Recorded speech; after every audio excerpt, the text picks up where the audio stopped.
तो जैसा कि लास्ट एपिसोड में हम लोगों ने देखा था कि मोशन टाई एकेडमी के लिए वहां पर एक ट्रायल देता है और उस ट्रायल में वो बहुत ही आसानी से पास होता जा रहा था। पहले टेस्ट को तो उसने पलक झपकते ही पास कर लिया था, मगर दूसरे टेस्ट में उसे एक चाल समझ में आ गई थी। वो जानता था कि उन एंसेस्टर्स को हराना बहुत मुश्किल है, तो इसलिए उसने बाकी के अपोनेंट्स को ही हरा दिया ताकि उसके साथ कंपटीशन में कोई हो ही ना। इसी तरह जब उसका थर्ड ट्रायल लिया जाता है तो उसके सामने एक सोर्ड मास्टर होता है जो कि उससे कहता है कि तुम 3 अटैक कर सकते हो, अगर 3 अटैक में तुम मुझे ना हरा पाए तो फिर तुम आउट हो जाओगे। मगर जब मोशन अपनी सोर्स चुनता है तो सब लोग उस पर हंसने लगते हैं, मगर जब वो लोग मोशन के अटैक देखते हैं तो उनकी भी आंखें फटी की फटी रह जाती हैं, क्योंकि वो अपनी सोर्स को एक जगह ऐसे कंबाइन करता है कि वो सोर्ड मास्टर उसके अटैक को रोक ही नहीं पाता और मोशन उन्हीं सोर्ड्स के साथ उसे घसीटते हुए उस बिल्डिंग से बाहर ले आता है और सीधा दूसरी वाली बिल्डिंग के अंदर घुसा देता है जहां पे मास्टर यान कांग मौजूद था और वहां पर उसकी आर्मी भी खड़ी हुई थी। इतने में फिर वहां पर वो हाई प्रीस्ट उसके सामने आ जाता है और कहता है कि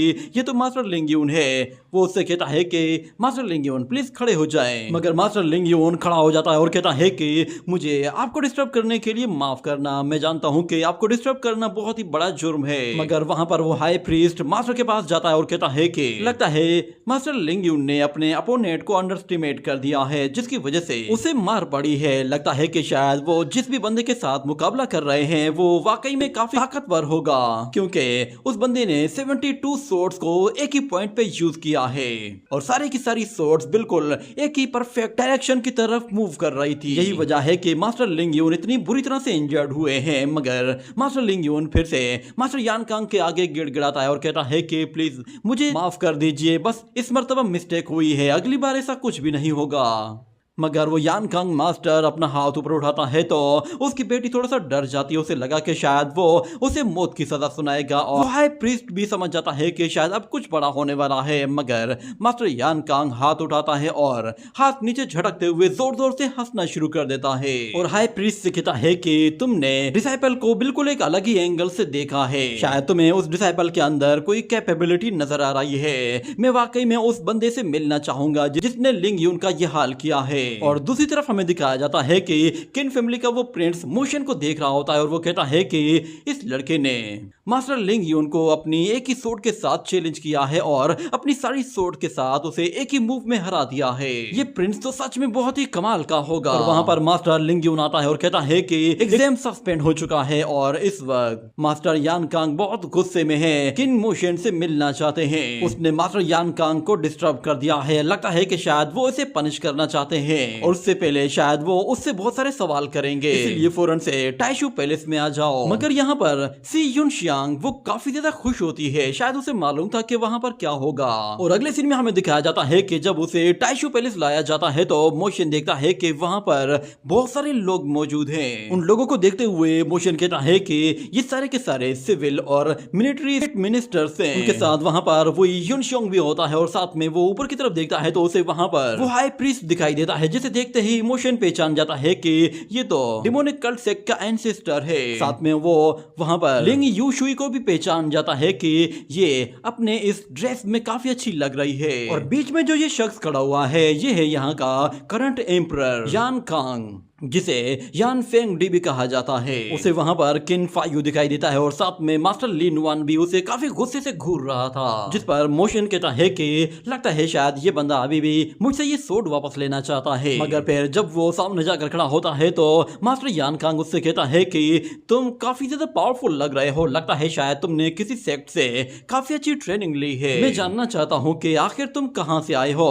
तो फिर वहां पे मौजूद एक रजिस्ट्रार उससे कहता है कि मास्टर किन मोशन के पास एक लीजो सेक्ट का टोकन मौजूद था, इसीलिए उसे यहाँ पर एंट्री दी गई है। मगर एल्डर ली लुआन बीच में आ जाता है और वो कहता है कि मास्टर मैं आपको बताता हूँ कि ये कौन है। इतने में फिर मोशन खुद ही बताता है और कहता है कि मैं आपको सच सच बताना चाहता हूँ, मैं असल में डाशू से बिलोंग करता हूँ। ये बात सुनकर वो सारे ही लोग बिल्कुल चौंक जाते हैं, किसी को यकीन नहीं आता कि डाशू का कोई बंदा यहाँ पर आएगा। ये सुनते ही वो सारे के सारे लोग गुस्से में आ जाते हैं और यहाँ तक कि किन फायू कहता है कि मास्टर ये बंदा न सिर्फ डाशू से आया है बल्कि ये टियानमो सेक्ट का बहुत ही करीबी बंदा है। यही वो बंदा है जो कि टियानमो कल्ट सेक्ट के मास्टर के साथ मिलकर यान कांग आर्मी को रोकना चाहता था ताकि वो लोग शियांगलोंग सिटी तक ना पहुंच पाए। मगर मैं ये नहीं जानता कि ये लड़का जो कि टियानमो सेक्ट और डाशू से बिलोंग करता है ये यहाँ पर क्यों आया है। क्या ये दुनिया से छुपता फिर रहा है या फिर यहाँ पे ये कोई जासूसी करने के लिए आया है। और एल्डर ली नुआन भी कहता है कि प्लीज हमारी बात को समझिए, इस लड़के को यहीं पे ही कत्ल करवा दीजिए। ये बात सुनकर तो किन फायू अपनी सोड निकालकर उसे मारने के लिए भी तैयार हो गया था। मगर मास्टर यान कांग वो उन लोगों को रोकते हुए कहता है कि मेरे किंगडम के सारे लोग प्लीज 1 मिनट के लिए शांत हो जाओ। ये लड़का मुझे किसी तरह भी कोई जासूस नहीं लग रहा। इसने बिल्कुल सच्चाई के साथ बताया है कि ये डाशू से बिलोंग करता है। अगर इसके कोई गलत इरादे होते तो शायद ये अपनी रियल आइडेंटिटी हमें नहीं बताता। और वैसे भी कोई भी शख्स किसी भी कंट्री से आया हो वो मेरे यान कांग किंगडम में जब आता है तो वो मेरे शहर का हिस्सा बन जाता है। वैसे भी यान कांग किंगडम में तो बहुत सारे इलाइट फैमिलीज रह रही हैं जो कि अलग अलग किंगडम से बिलोंग करती हैं और उनके अलग अलग सेक्ट्स हैं। और यहाँ पर बहुत सारे लोग तो ऐसे भी हैं जो कि ज्यादातर डीमन सेक्ट से बिलोंग करते हैं। वो मोशन से कहता है कि क्या तुम्हारा भी ताल्लुक किसी डीमन सेक्ट से है। तो मोशन वहां पे अपने उस एंसेस्टर की तरफ देखता है जो कि उसे कुछ इशारा करता है, जिसके बाद मोशन कहता है कि हाँ मैं टियानमो कल्ट सेक्ट से आया हूँ। ये बात सी युनशियान को शायद अच्छी नहीं लगती मगर मास्टर यान कांग कहता है कि टियानमो कल्ट सेक्ट वो हमेशा से अपने मैजिक के जरिए लोगों को धोखा देता आया है, मगर आज उस सेक्ट का एक डिसाइपल हमारे एकेडमी में पढ़ने के लिए आया है। ये सच में काफी अच्छी बात है क्योंकि टियानमो कल्ट सेक्ट वो भी ऐसा सेक्ट है जो कि मेरे अंडर में आता है। वो जनरल किन से कहता है कि ये सारे लोग तो मेरे अपने ही है, क्या तुम चाहते हो कि मैं अपने ही लोगों को मारूं? अगर ऐसा ही होगा तो फिर मैं इस किंगडम में कैसे राज करूंगा और मेरा ये हेवनली डीमन सेक्ट कैसे ग्रो कर पाएगा? मगर जनरल किन कहता है कि मास्टर हमारी फैमिली 8 रैंकिंग की टॉप फैमिलीज में से एक है और यहाँ पर जितने भी प्रिंस हैं वो सारे के सारे टॉप फैमिलीज में से बिलोंग करते हैं, मगर ये लड़का किसी हाई फैमिली से बिलोंग नहीं करता, ना ही इसका बैकग्राउंड किसी को मालूम है। मगर दूसरी तरफ मास्टर यान कांग कहता है कि मुझे इससे कोई फर्क नहीं पड़ता कि किसी का ताल्लुक किसी बड़ी फैमिली से है या कोई छोटी फैमिली से आया है। मैंने कभी भी ऐसा नहीं कहा कि मैं सिर्फ और सिर्फ इलाइट फैमिलीज को अपने पास जगह दूंगा और किसी आम इंसान को नहीं दूंगा। मेरे लैंड में जो भी आएगा वो शख्स चाहे कोई भी हो, अमीर हो या गरीब, वो मेरे लिए बिल्कुल ऐसा ही है जैसे कि बाकी लोग हैं। आखिर तुम लोगों ने ये खुशफहमी कब से अपने अंदर पाल ली कि यहाँ पर सिर्फ अमीर लोगों की जगह है और गरीबों को यहाँ पर कुछ भी नहीं दिया जाएगा? मास्टर यान कांग की बातें सुनने के बाद यहाँ पर मोशन उससे काफी इंप्रेस होता है, मगर दूसरी तरफ एल्डर ली नुआन को अभी भी कीड़ा काट रहा होता है कि कुछ हरकत करो। मगर यहाँ पर किन फायू वो जान गया था कि अब वो कुछ भी नहीं कर सकता, तो वो पीछे हट जाता है और वो रजिस्ट्रार भी अब थोड़ी सांस लेता है। मगर अचानक से फिर वहाँ पर एक और बंदे को कीड़ा काटता है और वो कहता है कि मास्टर ये लड़का हर जगह डाशू की तारीफें करता रहता है और हमेशा डिमोनिक कल्ट सेक्ट की बातें करता रहता है, जिसकी वजह से हमारे सेक्ट की इमेज खराब होती है। और ऊपर से डिमोनिक कल्ट सेक्ट को भी ये बात पता चल गई है कि हम लोगों ने डाशू में एंटर होकर वहां पर हमला किया था और उसके बाद से हम लोग दोबारा लड़ने की कंडीशन में नहीं है और हो सकता है कि वो लोग इसी बात का फायदा उठाकर हम पर हमला करने की कोशिश करें। मगर मास्टर यान कांग कहता है कि ये कुछ भी नहीं कर सकते। ये लोग हमेशा से ऐसी हरकतें करने की कोशिश करते हैं कि जिससे ये लोग यान कांग स्टेट को डरा सके। ये सारे के सारे लोग हमारी यान कांग किंगडम के दुश्मन हैं। सबसे बढ़कर वो लोग मेरे दुश्मन हैं। तुम देख लेना कि मैं इन लोगों का क्या हाल करता हूँ। एक मर्तबा मैं ठीक हो जाऊँ उसके बाद मैं इन लोगों के सेक्ट्स पर कब्जा कर लूंगा, क्योंकि ये सेक्ट्स हमेशा से आम लोगों के ऊपर बोझ बन जाते हैं और ये हमेशा से लोगों का खून चूसते हैं। यहाँ तक के बड़े बड़े शहरों को बर्बाद करने में भी इनका हाथ होता है। ये लोग उनके इम्परर्स को कंट्रोल करते हैं और न सिर्फ उन लोगों को कंट्रोल करते हैं, अगर कोई इम्परर उनकी बात नहीं मानता तो ये सेक्ट उसी दिन मरवा देते हैं और उसकी जगह नया एम्परर ले आते हैं। मगर अब सब कुछ चेंज हो चुका है। हमारा यान कांग स्टेट अब बिल्कुल पहले जैसा नहीं रहा।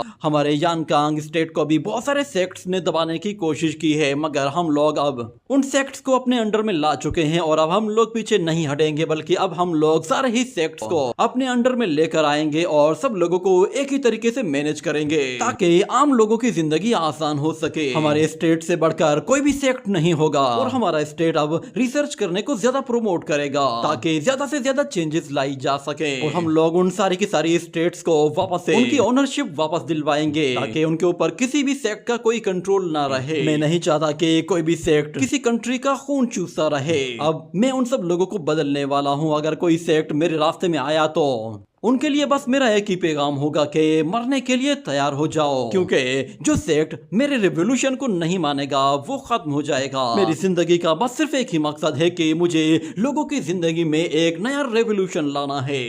मगर ये सेक्ट्स हमेशा से रेवोल्यूशन के खिलाफ जाते हैं। ये लोग हमेशा से अपने सेक्ट को बिल्कुल वैसा ही रखते हैं जैसे कि ये हजारों साल पहले का था। इनमें कोई चेंजेस नहीं आती, ना ही ये लोग खुद आगे बढ़ते हैं, ना ही ये किसी कंट्री को आगे बढ़ने देते हैं। मुझे अब डिमोनिक सेक्ट्स को भी बदलना है, ना सिर्फ वो सेक्ट्स बल्कि बहुत सारे कोड्स को भी चेंज करना है। बहुत जल्द हम लोग अपने एक्शन को अमल में लाएंगे और बहुत जल्द हम अपना मकसद अचीव करेंगे, जिसके बाद सब कुछ बिल्कुल चेंज हो जाएगा। अगर किसी को भी मेरे इस फैसले से इनकार है तो वो अभी के अभी बता दे, क्योंकि जो मेरे अगेंस्ट जाएगा वो मेरा दुश्मन होगा। ये सुनते ही सारे ही लोग कहते हैं कि मास्टर आप सच में समझदार हैं और हम आपके साथ 100% एग्री करते हैं। सारे के सारे लोग मास्टर के आगे झुके हुए होते हैं, जिस पर मास्टर यान कांग हंसना शुरू कर देता है, क्योंकि वो जान गया था कि उसे गुस्से में देखकर ये सारे लोग डर गए हैं। मगर वो कहता है कि तुम्हें डरने की जरूरत नहीं, मेरा गुस्सा अब खत्म हो चुका है। मगर वहां पर अचानक से मास्टर ली नुवान को कीड़ा काट ही लेता है और वो कहता है कि मास्टर ये लड़का हमारे सिक्योरिटी सिस्टम को धोखा देकर यहाँ पर पहुंचा है, इसीलिए इसे इस हरकत की सजा मिलनी चाहिए। पर इतने में वहाँ पर सेवेंथ प्रिंसेस बोल पड़ती है और वो कहती है कि फादर अगर इजाजत है तो मैं कुछ बोलना चाहती हूँ। वो सब लोगों को बताती है कि ये लड़का कोई और नहीं बल्कि ये वही मिरेक्युलस डॉक्टर है जिसके बारे में बहुत ही चर्चे फैले हुए हैं। ये हर जगह फेमस हो चुका है। ये वही मिरेकल डॉक्टर है जिसने बहुत सारे लोगों की जानें बचाई है। तो मिरेकल डॉक्टर का नाम सुनकर वो किंग कहता है कि अच्छा तो ये है मिरेकल डॉक्टर, मैंने इसका नाम सुना था। सुनने में आया है कि ये लड़का बहुत ही महंगे से महंगे इलाज को बहुत ही कम कीमत में कर देता है और इसके पास हर तरह की बीमारी का इलाज है। ये लड़का काफी यंग है और काफी टैलेंटेड भी है। ये बिल्कुल सेम ऐसा ही है जैसा कि मुझे अपने यानकांग किंगडम के लिए चाहिए। तो फिर प्रिंसेस कहती है कि इस लड़के के इस अच्छे काम की वजह से इसकी पनिशमेंट को माफ किया जा सकता है। तो फिर यानकांग कहता है कि पनिशमेंट, मैं तो सोच रहा हूँ कि इस लड़के को इतना अच्छे काम के लिए बड़ा सा इनाम दे दूं।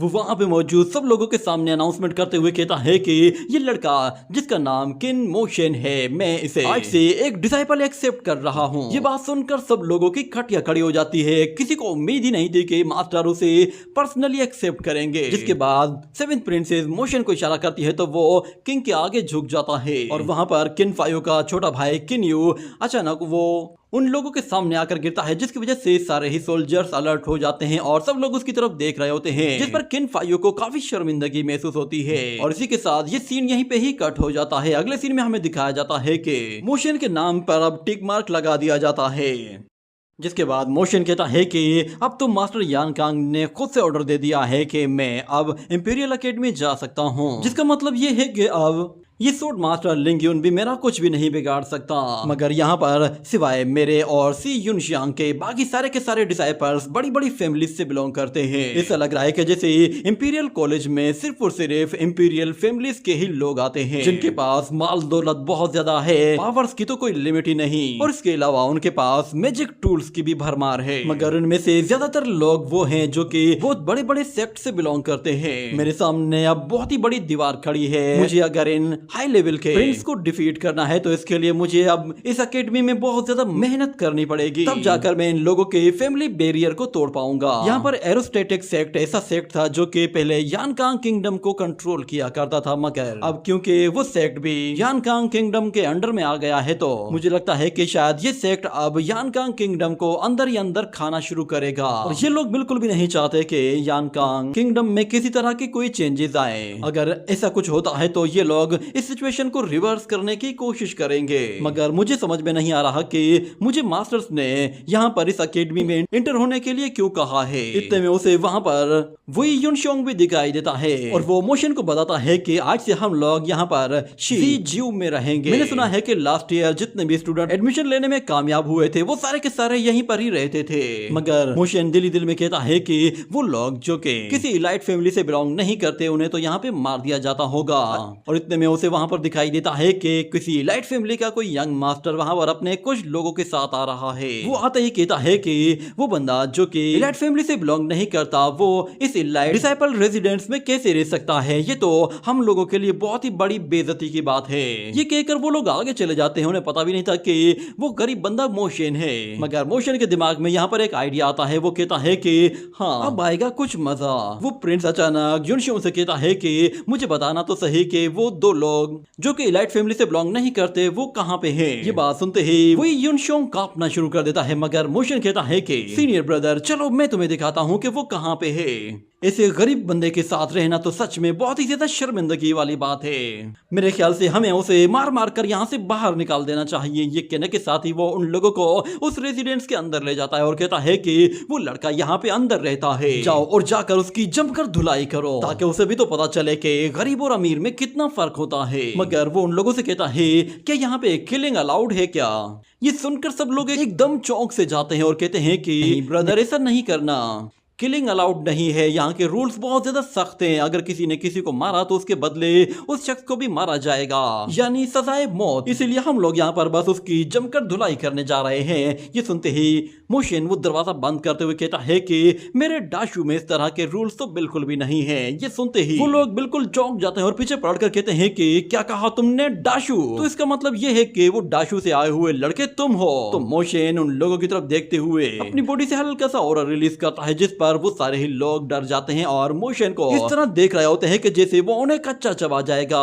और फिर मोशन कहता है कि हाँ मैं ही वो लड़का हूँ। ये सुनते ही वो वॉरियर जैसे ही उसे पंच मारता है तो मोशन उसका अटैक रोकते हुए उसके हाथ को ऐसे मरोड़ता है कि उसकी पूरी स्किन ही मुड़ जाती है और साथ में उसके कपड़े भी फट जाते हैं। ये देखकर सब लोग चौंक जाते हैं और बाहर खड़ा हुआ वो युनशोंग दरवाजे से झांक कर देखने की कोशिश करता है कि आखिर ये इतनी चीखने चिल्लाने की आवाजें किसकी आ रही हैं। उसे पता भी नहीं था कि अंदर मोशन उन लोगों की धोबी पचाड़ धुलाई कर रहा है। उसे ठीक से कुछ भी नहीं दिखाई दे रहा था, मगर उसे पता था कि अंदर बहुत ही खतरनाक लड़ाई चल रही है। वहां पर हमें मोशन की पावर रिलीज होते हुए नजर आ रही होती है। बंदा तो उस गेट को खोलकर भागने की कोशिश करता है, पर मोशन उसे अपने वाइटल की के जरिए पकड़कर अंदर खींच लेता है और फिर से मार कुटाई शुरू हो जाती है। इसके बाद युनशोंग हिम्मत करके दरवाजा खोलता है और कहता है कि ब्रदर बाहर आ जाओ, अंदर खतरा होगा। मगर वो देखता है कि वहां पे खतरे में तो वो बाकी लाइट वॉरियर्स थे। मोशन ने उनकी हड्डी पसली तोड़ कर रख दी होती है। वो उन सब लोगों के ऊपर बैठा हुआ आराम कर रहा होता है।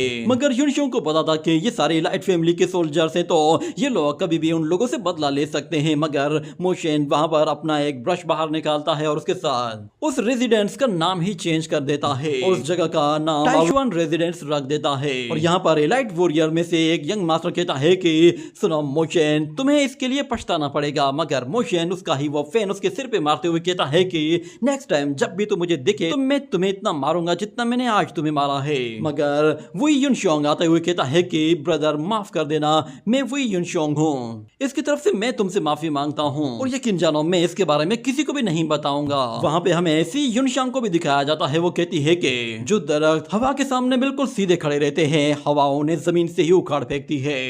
अब मुझे क्या करना चाहिए? ये कहने के बाद ये सीन यहीं पे ही कट हो जाता है। अगले सीन में हमें दिखाया जाता है कि डेमोनिक कल्ट सेक्ट का मास्टर एक जगह मछली पकड़ रहा होता है और वहां पर मोशन भी आ पहुंचता है और कहता है कि ग्रैंड मास्टर तो फाइनली आप यहाँ पे मौजूद हैं। तो मास्टर उससे कहता है कि तुम एक लंबा सफर तय करके यानकांग किंगडम में एंटर हुए हो, मुझे बताओ कि तुमने यानकांग किंगडम में क्या देखा है। तो मोशन कहता है कि मैंने कुछ दिनों से यानकांग किंगडम में सफर के दौरान प्रोस्पेरिटी देखी है, मैंने वहाँ के लोगों में बदलाव देखा है, सेक्ट अब बिल्कुल चेंज हो चुके हैं। यहाँ तक कि मैंने पहली मर्तबा समंदर के रास्ते सफर करके एक नई तरह का रास्ता भी देखा है। मैंने देखा है कि यहाँ पर ऐसे फ्लाइंग व्हीकल्स हैं जो कि आसमान में उड़ सकते हैं। न सिर्फ वो आसमान में उड़ते हैं बल्कि पानी के अंदर भी चल सकते हैं और जमीन के ऊपर भी चलते हैं। और इसके अलावा यहाँ पे वेदर को चेंज करने के लिए भी अलग अलग तरह का सिस्टम इन्वेंट किया गया है। ये सच में एक मिरेक्युलस क्रिएशन है।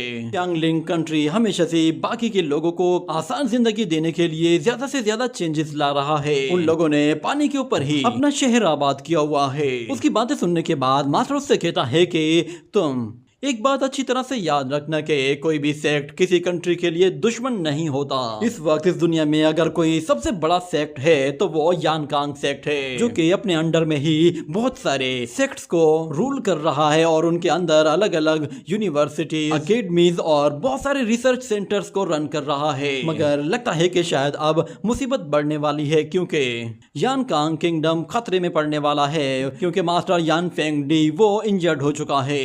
मगर मोशन उसकी बात का यकीन नहीं करता और वो कहता है कि मैं जानता हूँ मास्टर यानकांग को कुछ भी नहीं हुआ है, वो बस जानबूझकर इंजर्ड होने का दिखावा कर रहे हैं ताकि वो अपने दुश्मनों को अपनी तरफ अट्रैक्ट कर सके। मगर मास्टर कहता है कि नहीं, ऐसा नहीं है, वो सच में इंजर्ड है, मैंने खुद उसे देखा है। उसकी इंजरीज की वजह से अब उसका स्टेट खतरे में पड़ गया है। दुश्मन कभी भी आपस में एक दूसरे के साथ एक गठजोड़ बढ़ाकर उस पर हमला कर सकते हैं। मगर मोशन फिर से कहता है कि ऐसा हो ही नहीं सकता। अगर मास्टर यानकांग इंजर्ड हुए होते तो शायद उन पर बहुत पहले ही सेक्ट्स ने हमला कर दिया होता। मुझे लगता है कि शायद वो कोई बहुत बड़ी गेम प्लान कर रहे हैं। तो मास्टर कहता है कि मुझे लगता है कि शायद इसके पीछे उनका कोई प्लान हो सकता है, मगर मुझे ये बात कंफर्म है कि उन पर कुछ मॉन्स्टर्स ने एक साथ मिलकर हमला किया था, जिसकी वजह से वो इंजर्ड हुए हैं। तुम बताओ कि तुम मास्टर यानकांग के बारे में क्या कहते हो, तुम्हें वो कैसा लगा?